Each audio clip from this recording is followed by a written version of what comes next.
شروع اللہ کا نام لے کر جو بڑا مہربان نہایت رحم والا ہے۔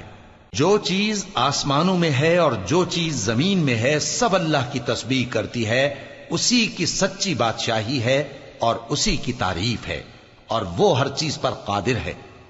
وہی تو ہے جس نے تم کو پیدا کیا، پھر کوئی تم میں کافر ہے اور کوئی مومن، اور جو کچھ تم کرتے ہو اللہ اس کو دیکھتا ہے۔ اسی نے آسمانوں اور زمین کو حکمت سے پیدا کیا، اور اسی نے تمہاری صورتیں بنائیں اور صورتیں بھی اچھی بنائیں، اور اسی کی طرف تمہیں لوٹ کر جانا ہے۔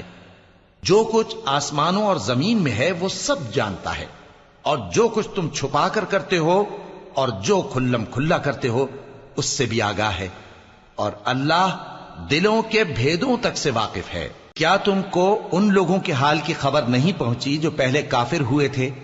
تو انہوں نے اپنی کرتوت کی سزا کا مزہ چکھ لیا، اور ابھی دکھ دینے والا عذاب اور ہونا ہے۔ یہ اس لیے کہ ان کے پاس پیغمبر کھلی نشانیاں لے کر آتے تو وہ کہتے کہ کیا ایک آدمی ہمیں ہدایت کرے گا؟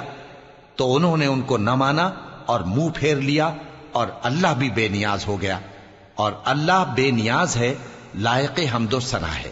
جو لوگ کافر ہیں ان کا اعتقاد ہے کہ وہ دوبارہ ہرگز نہیں اٹھائے جائیں گے۔ کہہ دو کیوں نہیں؟ میرے پروردگار کی قسم تم ضرور اٹھائے جاؤ گے، پھر جو کام تم کرتے رہے ہو وہ تمہیں بتائے جائیں گے، اور یہ بات اللہ کو آسان ہے۔ تو اللہ پر اور اس کے رسول صلی اللہ علیہ وآلہ وسلم پر اور اس نور یعنی قرآن پر جو ہم نے نازل فرمایا ہے ایمان لاؤ، اور اللہ تمہارے سب اعمال سے خبردار ہے۔ جس دن وہ تم کو اکٹھا کرے گا یعنی حشر کے دن، وہ نقصان اٹھانے کا دن ہے، اور جو شخص اللہ پر ایمان لائے اور نیک عمل کرے وہ اس سے اس کی برائیاں دور کر دے گا، اور جنت کے باغوں میں جن کے نیچے نہریں بہ رہی ہیں داخل کرے گا۔ وہ ہمیشہ ہمیشہ ان میں رہیں گے، یہی بڑی کامیابی ہے۔ اور جنہوں نے کفر کیا اور ہماری آیتوں کو جھٹلایا وہی اہل دوزخ ہیں کہ ہمیشہ اس میں رہیں گے، اور وہ بری جگہ ہے۔ کوئی مصیبت نازل نہیں ہوتی مگر اللہ کے حکم سے، اور جو شخص اللہ پر ایمان لاتا ہے وہ اس کے دل کو ہدایت دیتا ہے، اور اللہ ہر چیز سے باخبر ہے۔ اور اللہ کی اطاعت کرو اور اس کے رسول کی اطاعت کرو، پس اگر تم منہ پھیر لوگے تو ہمارے پیغمبر کے ذمے تو صرف پیغام کا کھول کھول کر پہنچا دینا ہے۔ اللہ جو معبود برحق ہے اس کے سوا کوئی عبادت کے لائق نہیں، تو مومنوں کو چاہیے کہ اللہ ہی پر بھروسہ رکھیں۔ مومنوں، تمہاری بیویوں اور اولاد میں سے بعض تمہارے دشمن بھی ہیں، سو ان سے بچتے رہو، اور اگر معاف کر دو اور درگزر کرو اور بخش دو تو اللہ بھی بخشنے والا ہے، مہربان ہے۔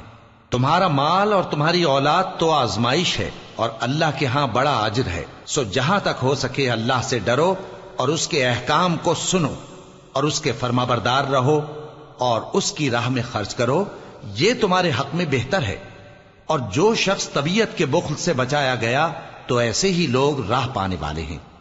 اگر تم اللہ کو نیک نیتی سے قرض دو گے تو وہ تم کو اس کا کئی گنا دے گا، اور تمہارے گناہ بھی معاف کر دے گا، اور اللہ قدر شناس ہے، بردبار ہے، پوشیدہ اور ظاہر کا جاننے والا ہے، غالب ہے، حکمت والا ہے۔